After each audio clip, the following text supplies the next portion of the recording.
I think Nico Rosberg is one of the most underrated drivers of the modern era.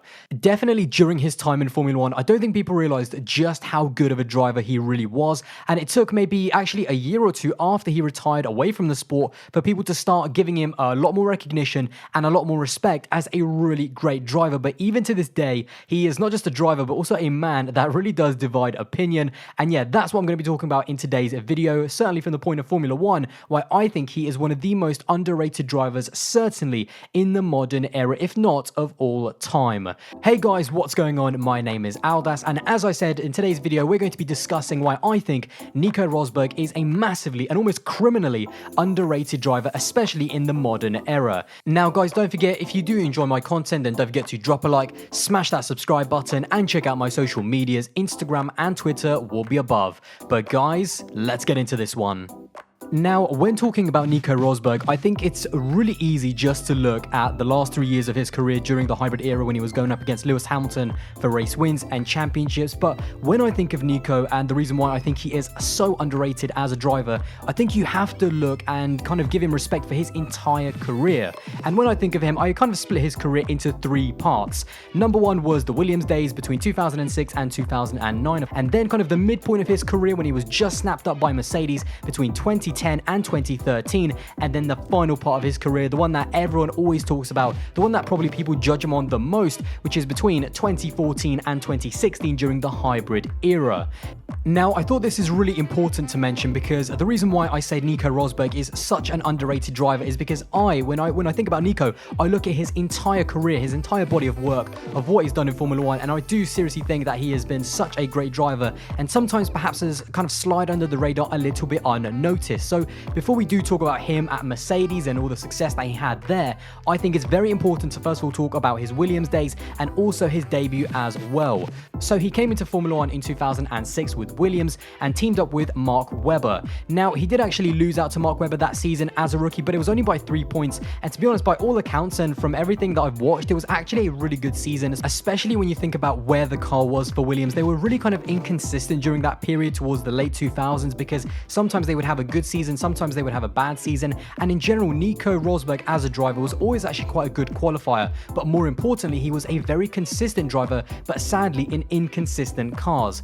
Now, there was also quite a lot of pressure on his shoulders as well, because after his debut season in 2006, his teammate at the time, Mark Webber, the guy at the team with the most amount of experience, he left for Red Bull and of course went on to have quite a bit of success there, but very early on there was a lot of pressure, and Nico Rosberg, he had to lead the team, and Williams is obviously a really great and one of the most famous teams in Formula 1, so there was, like I said, a lot of pressure on his shoulders in 2007 to lead the team as their more experienced driver, and really, he did a great job yet again in the midfield, showing his consistency and showing that he did have a lot of talent. In 2007, despite not having a fantastic car, should we say, he still had 7-point finishes throughout the entire season, and then getting 2 brilliant podiums in Australia and Singapore in 2008 the following year. And there's actually a really great video of Nico Rosberg and Lewis Hamilton at the podium room, and it's just kind of crazy to think how their relationship has evolved since then. So yeah, I just wanted to throw that in there because I thought it was actually kind of funny, especially looking at how their relationship turned out a few years later. And then his last season, again, a really great season and a ridiculously underrated one, 2009. Now, in that year, he was again unbelievably consistent, scoring points in 11 of the 17 races, so yet again doing a fantastic job with a brand new, of course, aero regs, and actually finished best of the rest behind the top 3 teams of Ferrari, Red Bull and Brawn, who of course went on to be Mercedes. So yeah, 10 years later, and ironically not much has changed. So although it wasn't a crazy season full of podiums to kind of shout about, it was just a super low-key season that's actually really reminiscent to me of Carlos Sainz in 2019, just a super low-key season where they were consistently scoring points all the time. Perhaps they weren't the big drivers that were talked about in the media or by the fans, but at the end of the day, they did their job, finished best of the rest, and in terms of Nico Rosberg, from his point of view, it showed that he had championship potential. He was a really good up-and-coming young driver, and it didn't go unnoticed for too long, and rightly so, he was picked up by Mercedes, who at the time bought out Brawn for the 2010 season. So now we get to a really interesting point in Nico Rosberg's career, the start of his Mercedes career, of course the team that he would end his career with also as well 6 years later. Now, it was a really interesting time because of course this was the return of Michael Schumacher, the big news in Formula 1, and everyone's eyes were going to be on Michael, of course, as the 7-time world champion, and there's no doubt that he did not come back as the same driver that he left, and there's no doubt that he was nowhere near as good, but yet again, Nico Rosberg just flew under the radar and did exactly what he needed to do as the young and up-and-coming driver, as one of the best drivers, especially in the midfield. He beat Michael Schumacher in every single season they were together, and once again, it was his consistency that was his biggest asset. In 2010, he scored points in 15 of the 19 races, finishing best of the rest again, with 3 podiums that season as well in Malaysia, China, and Great Britain. And by the way, what's really interesting is that point scoring record is exactly the same as the guy who went on to win the championship, Sebastian Vettel, who also scored points in 15 out of the 19 races that year. So in terms of consistency of scoring points, staying out of trouble, and just getting the best results for the team, that is the kind of level he was on. He was really showing his talent in the midfield, being able to grab that odd podium, and really just being a ridiculously consistent point scorer. Now, after 2010, despite Mercedes taking a little bit of a dip in 2011, it just seemed to get better and better and better year on year. And then again, it was Nico Rosberg up against Schumacher, and he was the one who, of course, delivered their first podium in 2010. But then in 2012, he also delivered them their first pole position and race win at the 2012 Chinese Grand Prix, where he dominated the race from start to finish.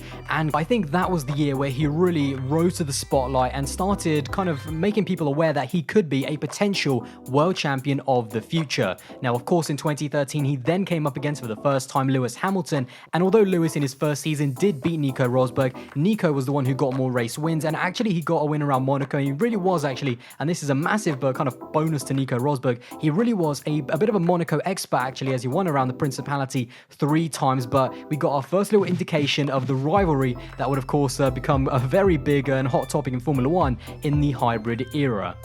So now came the time that Nico Rosberg was finally waiting for his entire career, being able to fight for wins and championships regularly season after season, and that of course came during the start of the hybrid era in 2014.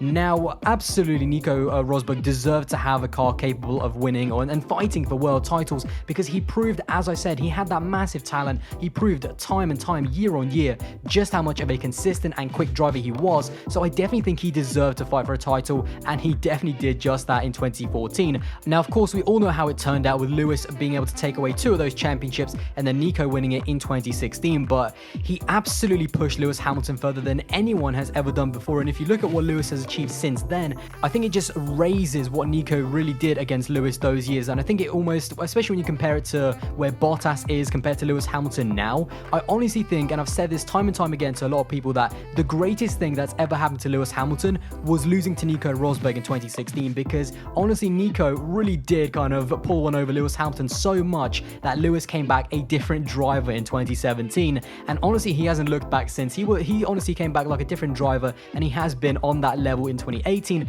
and then 2019 as well. So yeah, literally Nico Rosberg, I feel like he almost improved Lewis Hamilton, and that is how good of a driver Nico really was, because psychologically, and this is another massive thing in Nico's favor, he really did turn things around, because after 2014 and 2015, yeah, it looked like Lewis Hamilton was in Nico's head all the time, and he actually admitted, Nico actually said that he actually went and saw a sports psychiatrist in 2016, and that kind of gave him a massive psychological boost that allowed him to beat Lewis Hamilton in 2016. And it's something that perhaps maybe Valtteri Bottas and especially Sebastian Vettel maybe struggle with a little bit, that mental battle with Lewis Hamilton, and certainly on the side of Sebastian Vettel, who was a 4-time world champion but has cracked under pressure time and time again up against Lewis. So in 2016 he did everything he needed to do, and on balance, I've always said that if you look over their time as teammates during the hybrid era, those 3 years, I think considering how close they were, and the battle, of course, in 2014, it went down to the wire. In 2015, it was a really dominant year for Lewis. I still think that when you look at their 3 years, I think Nico absolutely deserved one of those titles,